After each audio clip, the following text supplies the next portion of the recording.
Selamat pagi, siang, dan malam untuk teman-teman yang membuat hidup itu sederhana dan jangan membuatnya sulit. Apa kabar teman-teman dan sahabat-sahabat semua? Mudah-mudahan sehat selalu dan dilancarkan semua aktivitasnya. Kita langsung ke part 2. Timeline-nya adalah 3 tahun setelah ketua sekte kebenaran yang baru muncul. Lalu muncullah organisasi yang bernama Sodo yang menentang ajaran sekte kebenaran. Dan kita akan melihat perjuangan seorang ibu menyelamatkan anak bayinya yang baru lahir dari makhluk-makhluk menyeramkan ini. Akankah misteri makhluk-makhluk ini akan terungkap di part terakhir ini? Ada infografis untuk nama-nama tokoh yang hadir di part 2. Sebelum mulai, kita bumper dulu.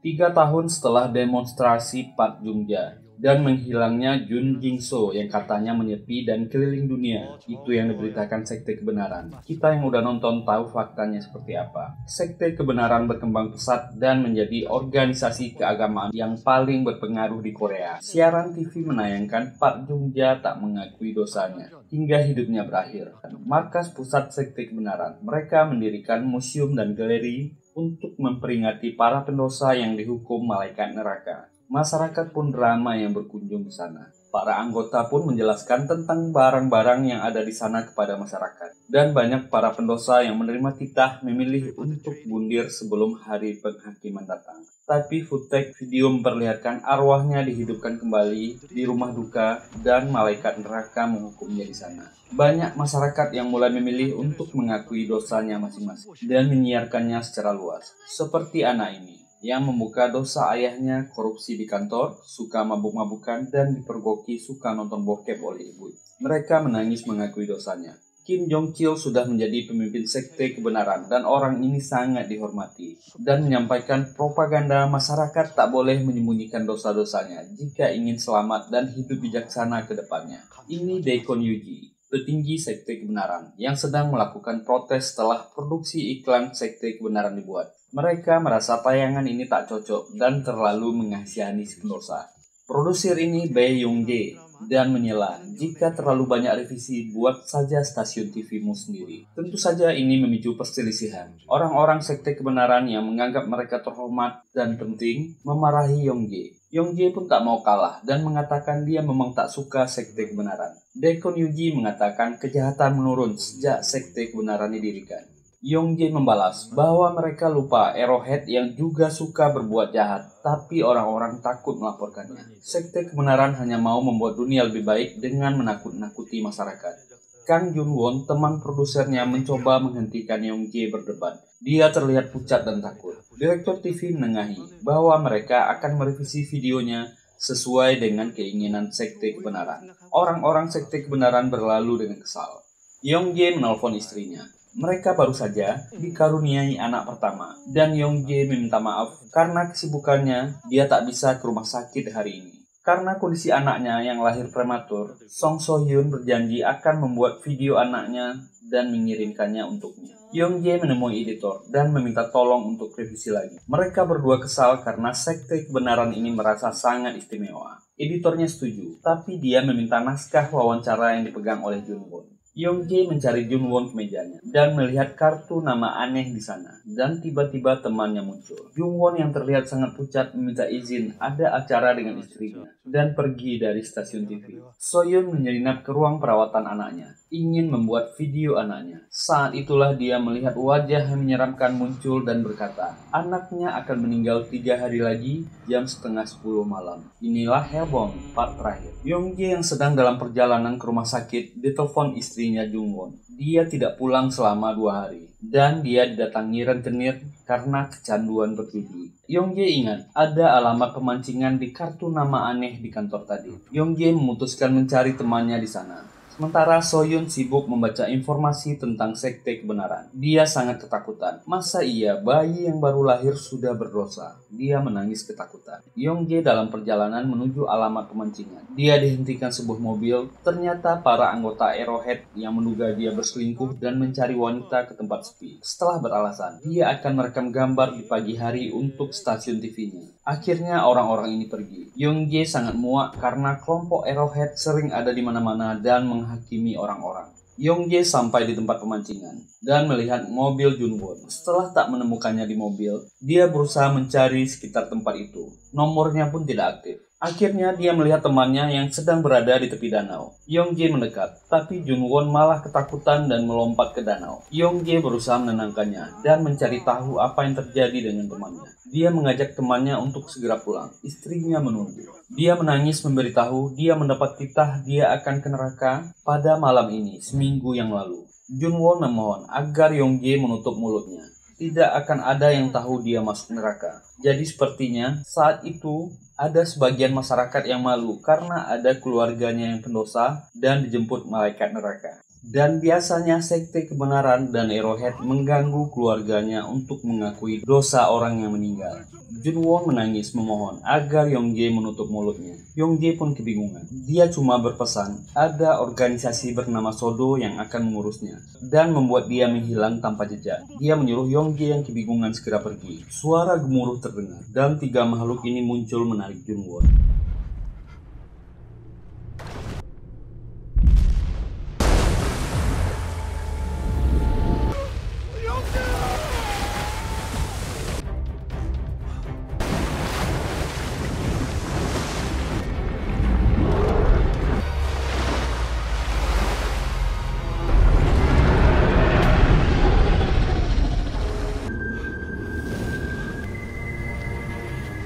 Dia meninggal malam itu dan hanya tinggal tengkoraknya yang mengapung. Yongjae ketakutan mengalami hal itu. Sekelompok orang datang dan membawa tengkorak Junwon dari air. Mereka menyeret Yongjae. Seorang pria mengenalinya dan berkata sebaiknya dia melupakan apa yang dia saksikan hari ini. Kalau tidak, hidupnya akan terancam. Dia dibius hingga pingsan. Bukankah ini Min Hye-jin? Ternyata wanita ini masih hidup. Dia mendirikan sebuah organisasi yang bernama Sodo yang menentang sekte kebenaran secara diam-diam. Mereka percaya sekte kebenaran hanya mengambil untung dari fenomena aneh ini. Hye-jin memerintahkan untuk membiarkan Yongjae. Mereka akan mengawasinya. Bagaimana reaksinya? Yongjae sadar dari pingsannya dan mencoba mengingat kejadian tadi malam. Dia bergegas ke rumah sakit untuk menemui istrinya dan melihat istrinya yang tertidur. Sohyun yang mendengar suara terbangun. Dengan pucat dia memberikan rekaman HP-nya. Yongjae terkejut.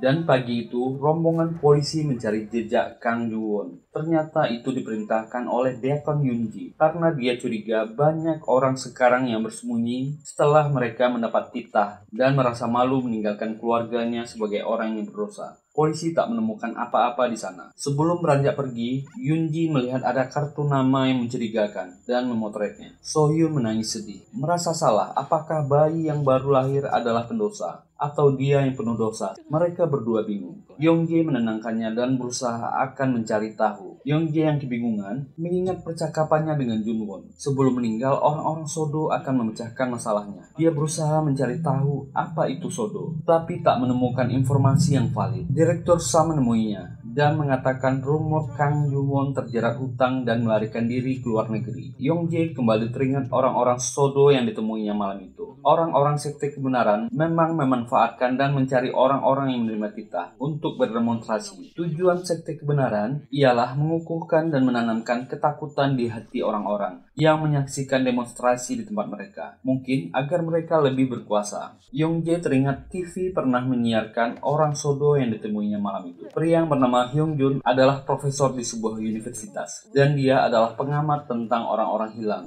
Lalu dia meminta nomor kontaknya kepada editor. Markas Kebenaran Baru kembali menyiarkan demonstrasi. Jong Sang-chil, pemimpin sekte, muncul dan berbicara mengungkapkan dosa orang yang dihukum ini. Seorang penjudi menerima titah di swalayan di depan orang banyak. Setelah menerima titah, dia mencoba kabur. Keluarganya dibawa ke sini untuk menyaksikan dia dihukum. Sekte kebenaran memang memanfaatkan momen-momen ini dan bertindak sebagai wakil Tuhan. Ketiga makhluk ini muncul dan mengeksekusi orang ini.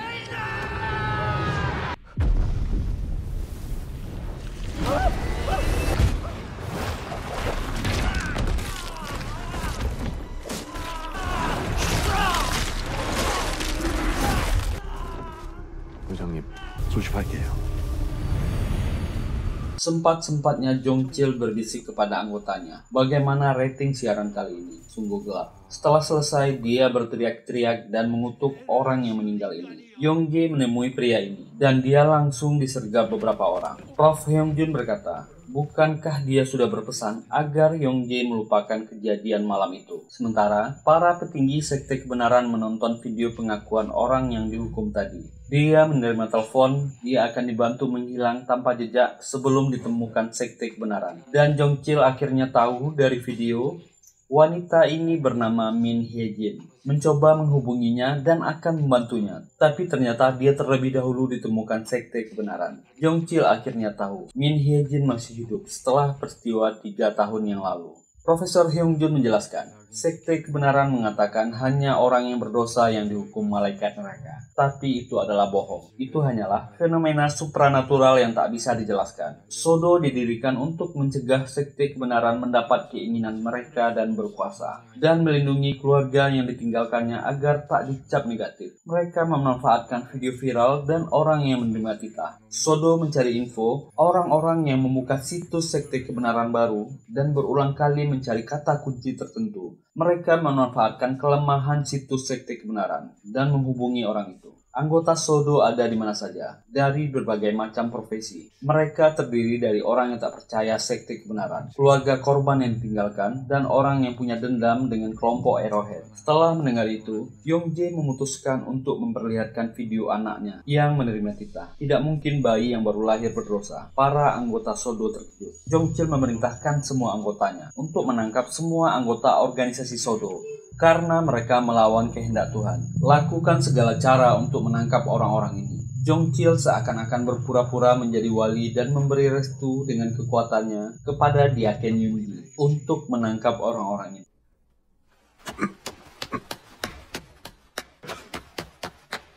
Diaken Yunji meminta bawahannya menghubungi Arrowhead dan mengumpulkan semua anggotanya. Profesor Hyunjun meyakinkan Yongjae, ini bukanlah masalah menghukum atau dihukum. Ini adalah bencana yang bisa dihadapi semua orang. Tapi orang-orang sekte kebenaran mengklaimnya secara eksklusif. Jika ini benar-benar datang dari Tuhan, berarti Tuhan sudah tidak peduli dengan manusia.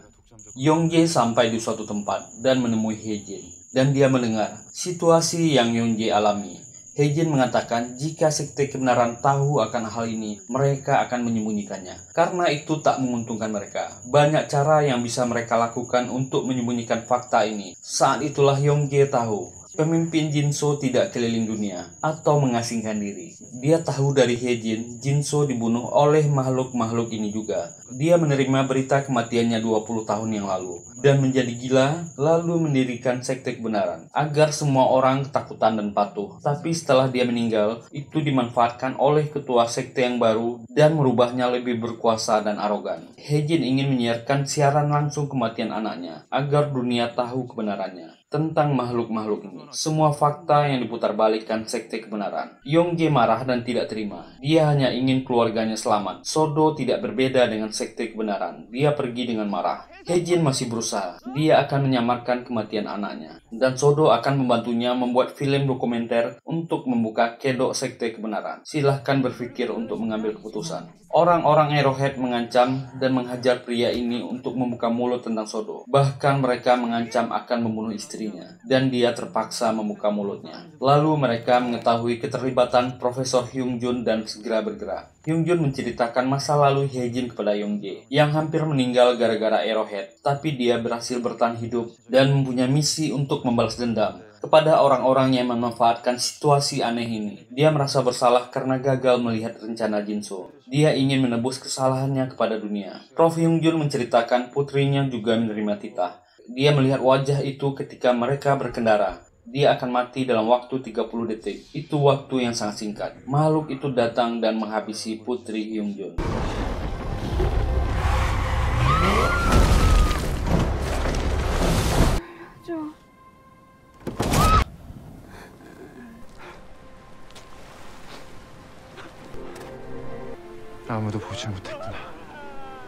Yongjae pulang ke rumah dan melihat istrinya dalam kesedihan, bahkan tak mengacuhkan anaknya yang menangis. Dan malam itu, Profesor Hyungjun diserang oleh anggota Arrowhead. Dia disiksa dan diculik.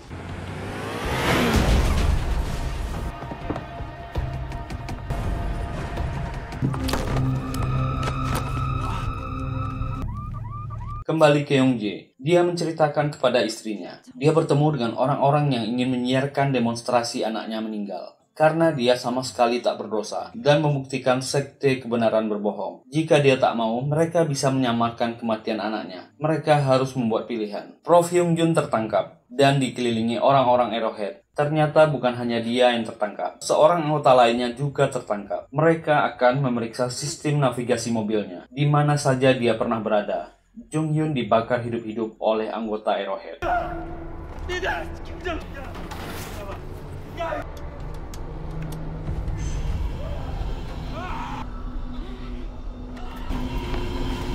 Dan para anggota Arrowhead bergerak menuju lokasi tempat Hae-jin berada. Hae-jin segera menghancurkan barang bukti dan melarikan diri.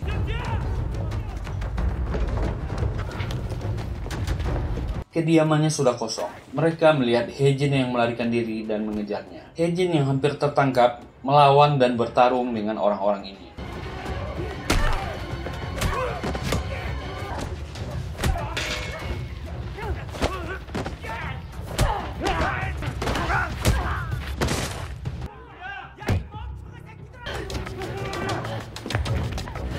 Hampir saja tertangkap oleh para diaken sekte kebenaran. Hae-jin berhasil lolos.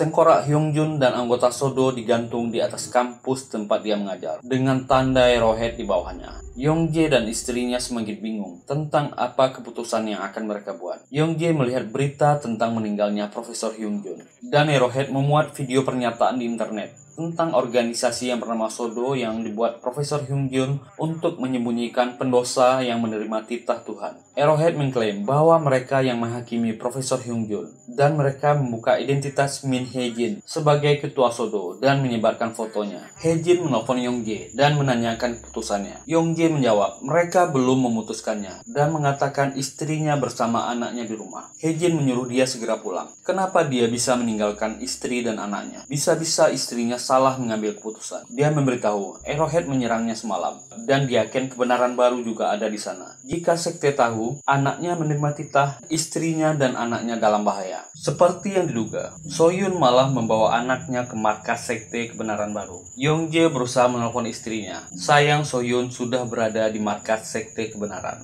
Dan SMS masuk. Istrinya meminta maaf. Dia harus bertanya kepada petinggi sekte, kenapa bayinya bisa menerima titah. Yongjae segera bergerak dan memberi kabar kepada Hae-jin. Diaken Hyunji datang, dan Sohyun memperlihatkan video kepadanya. Dia ingin bertanya, kenapa bayinya yang baru lahir bisa menerima titah? Apakah ada kesalahan?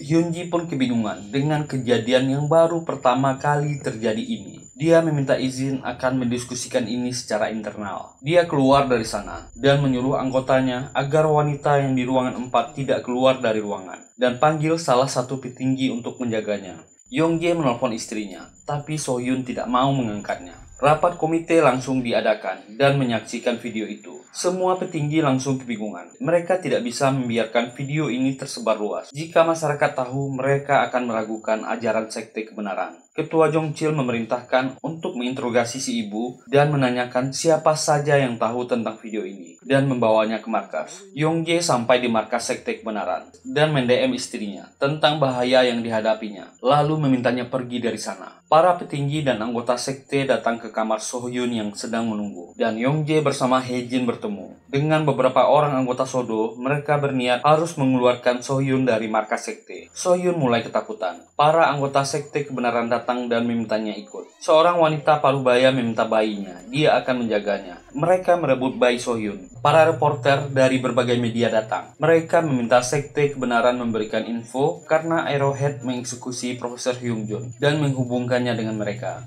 Humas sekte kebenaran berkata, karena ketuanya sedang sibuk, mereka tak bisa memberi komentar sekarang. Hae-jin dan Yongjae masuk ke dalam markas sekte dan melihat para awak media berkumpul dan meminta wawancara. Salah satu anggota Sodo mengalihkan perhatian dan berteriak, dia adalah pendosa yang menerima titah dan akan ke neraka 10 menit lagi. Dia ingin mengakui dosanya pada ketua Kim sekarang. Para awak media menyerbu orang ini. Para anggota sekte berusaha menangkap pria ini. Dia berlarian. dan berkata dia ingin menghadapi eksekusinya di sini. Saat semua orang sibuk, Hejin dan anggota lain menyusup. Deacon Yunji mendapat info ada orang yang rusuh di lobi dan akan dieksekusi 10 menit lagi. Dia menyuruh anggotanya mengawasi wanita itu. Dia bergegas ke lobi. Sohyun masih berusaha mengejar wanita ini. Yongjae dan Hejin datang. Lalu perkelahian terjadi.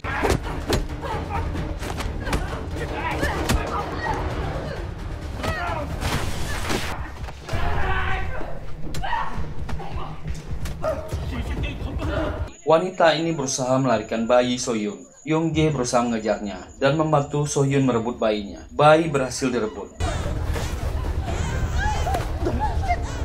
Dan Hejin mengalahkan musuhnya. Mereka segera bergerak. Pria tadi berteriak dengan keras dan berkata, "Mereka datang." Semua orang terdiam, menanti apa yang akan terjadi. Lalu, tak terjadi apa-apa. Semua orang kebingungan. Deacon Yunji sadar, orang ini mengalihkan perhatian. Petugas menangkapnya. Hejin berhasil keluar dan membawa suami istri ini. Orang-orang sekte menghalanginya dan mengejar mereka. Dan Hejin berhasil lolos.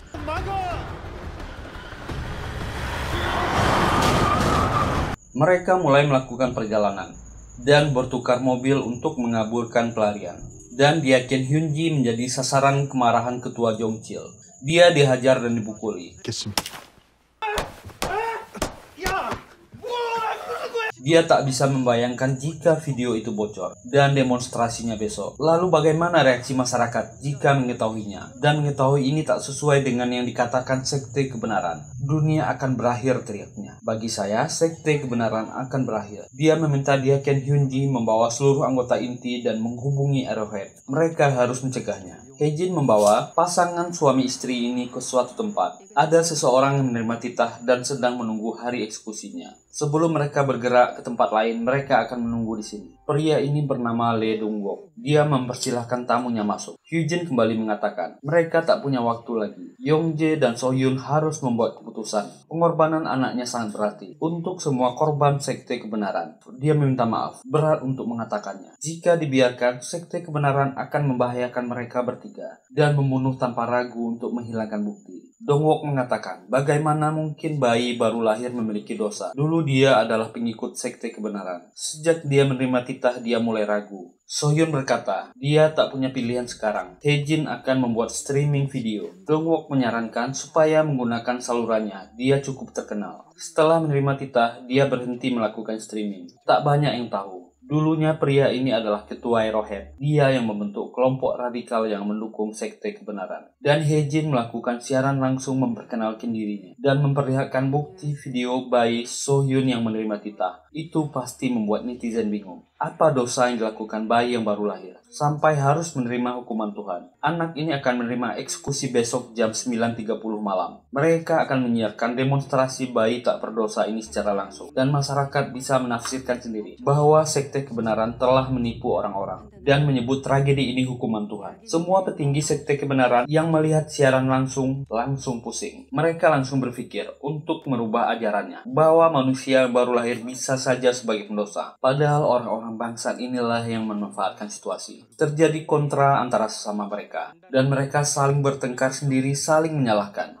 Sekte kebenaran selama ini adalah mesin uang dan kekuasaan. Bisa saja mereka hancur. Besok datang. Hejin menyarankan waktu eksekusi, Sohyun tidak perlu bersama dengan bayinya. Dia tak perlu menyaksikan. Sohyun mengatakan, dia akan bersama bayinya sampai akhir. Hejin mengerti kasih sayang seorang ibu dan mengiyakan. Dong-wook meminta izin keluar. Tak tahu apa yang dipikirkan orang ini. Ketika dia tahu ketua Jinso menghilang dan Jongchil menggantikannya, lalu memilih Deaconnya sendiri, dia kecewa. Kenapa tak dijadikan petinggi sekte kebenaran? Orang-orang ini tak pernah menghubunginya. Setelah streaming itulah dia menyaksikan wajah dan menyebutkan tanggal kematiannya. Dan Dong-wook menghubungi ketua Jongchil. Dia memberitahu Hejin ada di rumahnya. Ia adalah pengikut setia jauh sebelum dia memimpin. Dia kecewa terhadap ketua Jongchil dan orang-orang di dalam ruangan itu. Dia memberitahu dia juga menerima titah 3 tahun yang lalu. Dia tak pernah menentang ajaran sekte kebenaran. Apa dosanya? Yang menarik adalah hari ini eksekusinya. Tepat 5 menit setelah eksekusi bayi itu.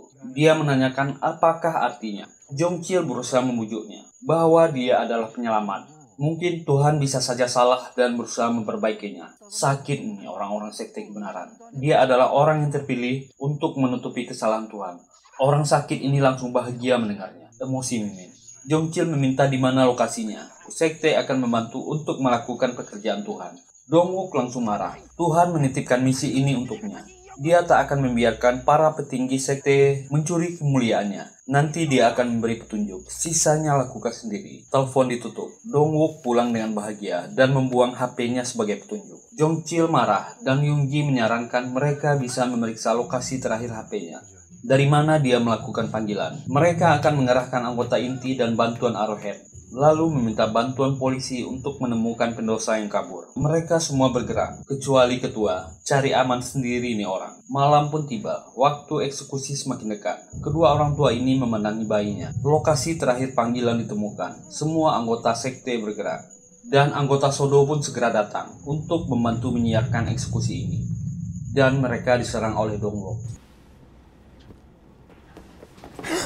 Yongjae memutuskan memeriksa ke bawah karena anggota Sodo belum juga tiba.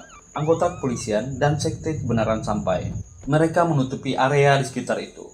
Yongjae yang berjalan ke bawah menemukan anggota Sodo yang terluka dan dia melihat Dongwook bersiap dengan pisaunya. Dia akan menyerang. Dongwook berkata, dia akan membunuh Yongjae di sini dan menghabisi istrinya. Lalu Haejin, eksekusinya 5 menit setelah anaknya. Dan dia terpilih untuk menutupi kesalahannya. Eksekusi anaknya akan berada di kamarnya. Setelah dia menyingkirkan jasadnya, dia baru menghadapi demonstrasinya sendiri dan membukanya di depan umum. Pria ini tertawa gila. Yongjae mengatakan dia tak mengerti sambil mencari akal untuk melawan. Dia berhasil menyentrum orang ini dan berteriak memberitahukan Haejin. Yongjae akhirnya tertangkap dan pingsan. Dongwook berlari ke kamarnya, dan Haejin menghentikannya, dan mereka bertarung.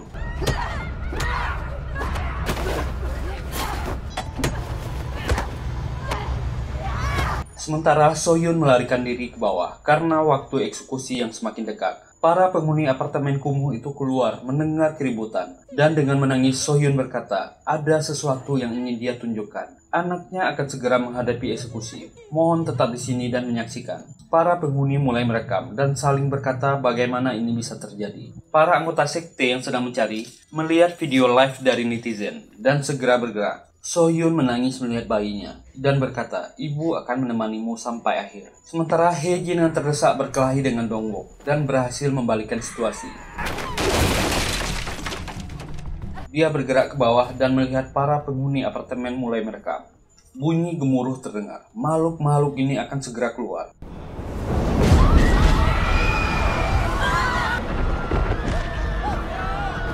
Mereka mengincar bayinya. Sohyun memeluk bayinya dengan erat. Yongjae yang terbangun berlari ke bawah. Haejin dan Yongjae mencoba menyerang makhluk ini, tapi sia-sia.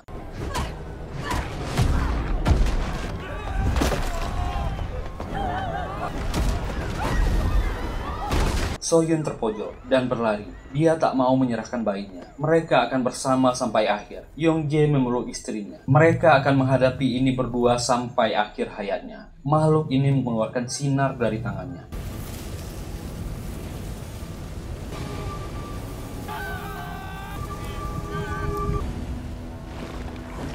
Para penghuni apartemen tetap merekam, tapi ada yang aneh. Haejin mendengar suara bayi dari tengkorak yang terbakar. Sungguh keajaiban. Haejin yang terluka bergerak, bersamaan dengan Dongwook menuju tengkorak yang terbakar.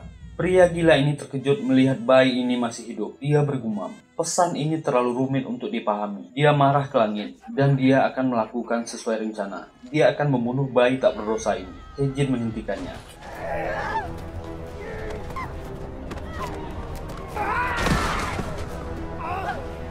Saat mengambil pisau dan mencoba menyerang bayi ini, waktu eksekusinya tiba. Dia diserang oleh 3 makhluk ini.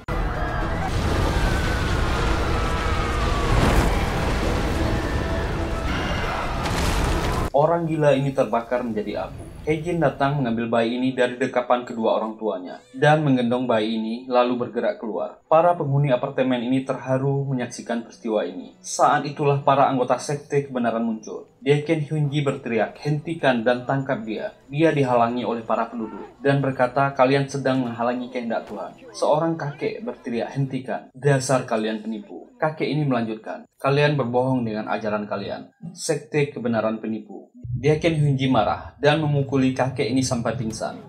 Polisi terdiam dan tak bisa berkata. Lalu Daeken Hyunji berkata, "Tangkap orang-orang ini." Tapi polisi malah menangkapnya dan berkata dia ditangkap atas penyerangan. Petugas membawanya. Polisi juga sadar siapa yang penipu. Hyunji yang gila ini berteriak-teriak, "Dunia akan berakhir gara-gara banyak orang yang bersekongkol dengan pendosa." Para anggota sekte kebenaran memutuskan kembali. Mereka telah selesai. Masyarakat selanjutnya akan meragukan kebenaran sekte ini. Mereka telah berbohong untuk menipu masyarakat dengan ajarannya. Heijin tertatih membawa bayi itu dari sana dan memasuki taksi. Anehnya, supir taksi ini mengenalinya. Dia akan mengambil jalan yang aman untuknya. Dia tak percaya dengan kehendak Tuhan. Ini adalah dunia manusia, dan manusia harus menyelesaikan masalahnya sendiri. Dan dia sangat yakin ini hanyalah bencana, tapi yang pasti itu bukan dari Tuhan.